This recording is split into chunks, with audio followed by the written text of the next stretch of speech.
this is Rick and welcome back to my channel. From time to time I put out a bunch of videos on whatever. My channel doesn't really cover anything in specific. It could be pets, it could be plants, it could be DIY projects, it could be anything. So you never know what I'm going to come out with next. Hey, that subscribe button's down there in the corner. Click that. It's going to be running throughout the video. That'll subscribe you to my channel. Hit that bell on the YouTube page and that'll give you anything new that I just put out. So let's get to it.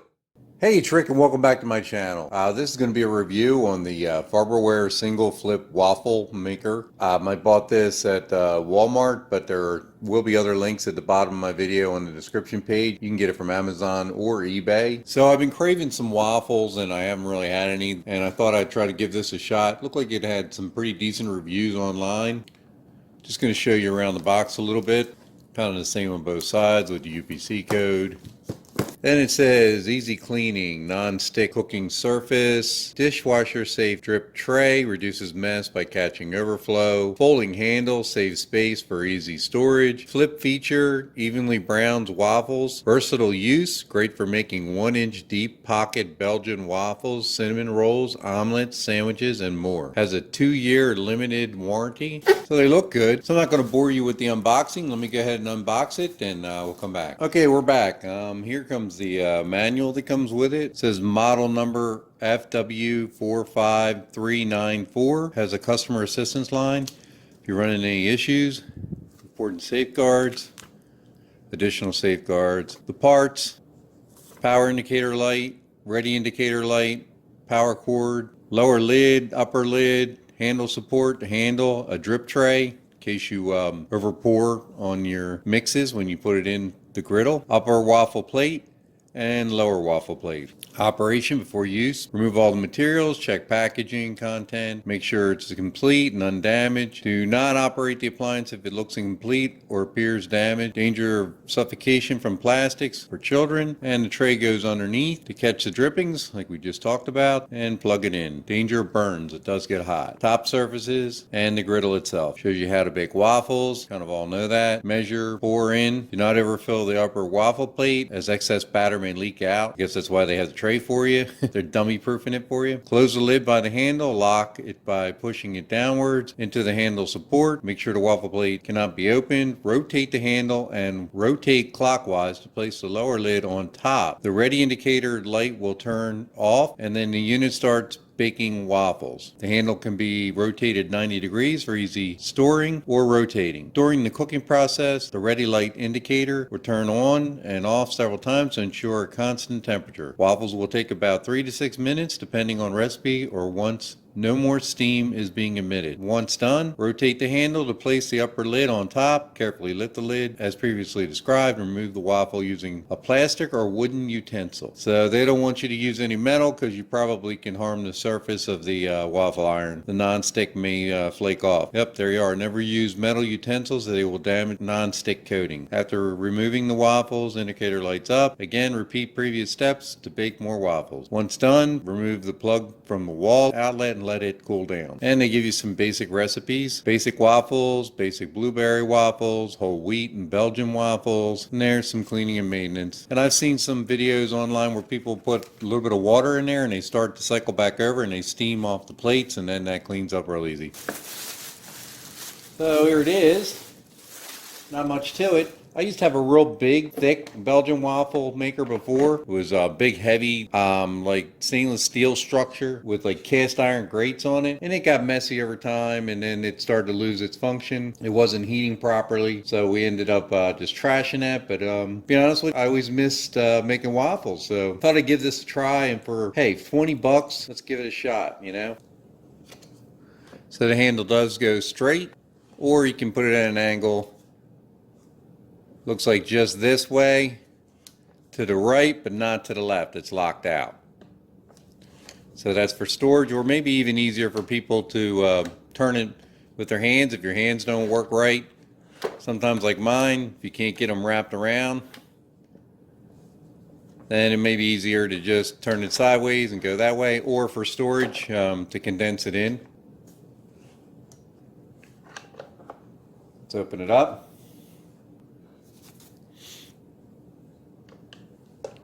Pretty deep. I think it locks out fairly well.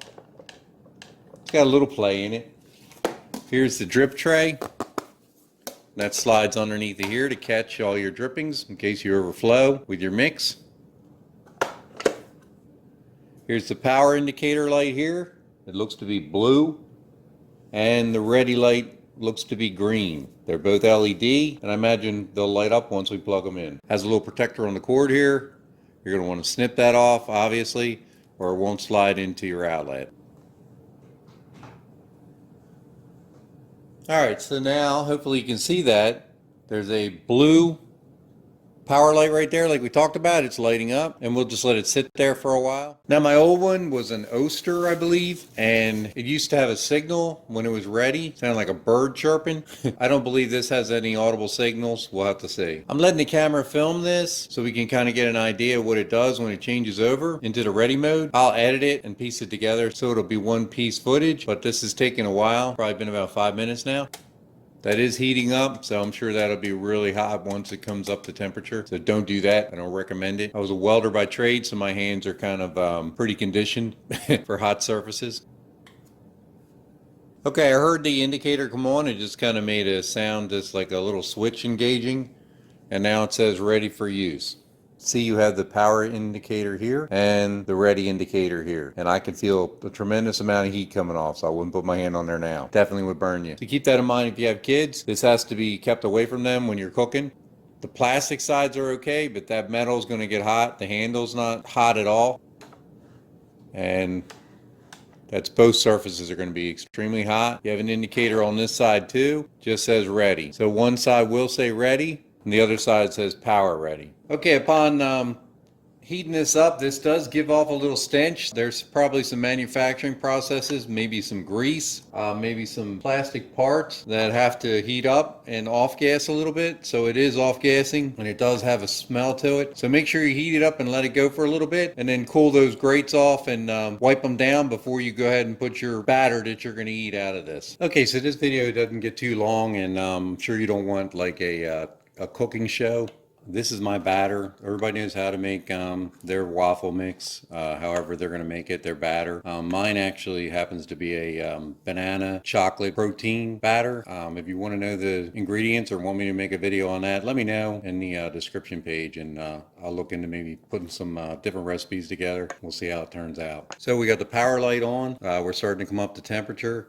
Now another quick tip, so you don't get your significant other angry when you go ahead and spray this down. They say use a non-stick spray, even though it's coated. This is what I would recommend. Take a towel and pull it through underneath here, like this. A towel that you're going to be able to wash. And then when that's ready, we're going to go ahead and spray that surface. And I'll tell you why I did that. Okay, it's up to temperature now. So we want to open it up. And this is what I would recommend. So you can spray in a downward motion, coat that surface, take that towel and drape it behind there, because this spray has a way of traveling. Now we're good to go. Go ahead and take our batter. I'm going to take about a ladle full, pour right in the center there, and then just kind of smooth it out a little bit.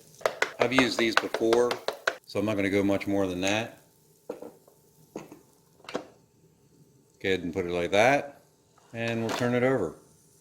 We can see the ready light has gone off, so it's not ready. It's heating back up again. Now my older model, the Oster, actually had a dial, an analog dial on there where you had to dial in the temperature. This is already preset, so we'll have to see how this turns out.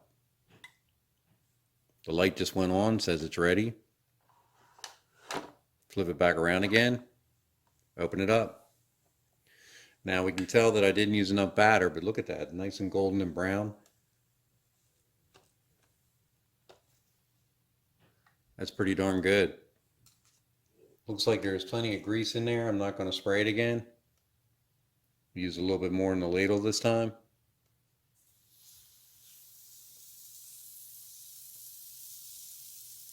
I think once you just touch the sides there, it should be good. If you want to go too much, it's going to run over.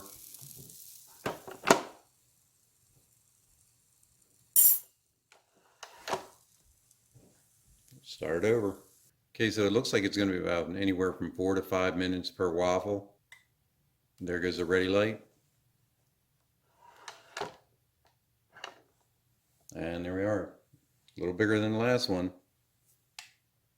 That's perfect. Nice and crispy, but still soft. Okay, well, you get the idea. That's pretty much it. Hey, thanks for watching. Please subscribe, share with your family and friends. Give me a thumbs up, a like. It lets YouTube know that you like my videos and we'll get higher in the ranking. Please subscribe, hit that bell icon. That'll give you all the videos, that everything I come up with next. Everybody stay safe. Take care.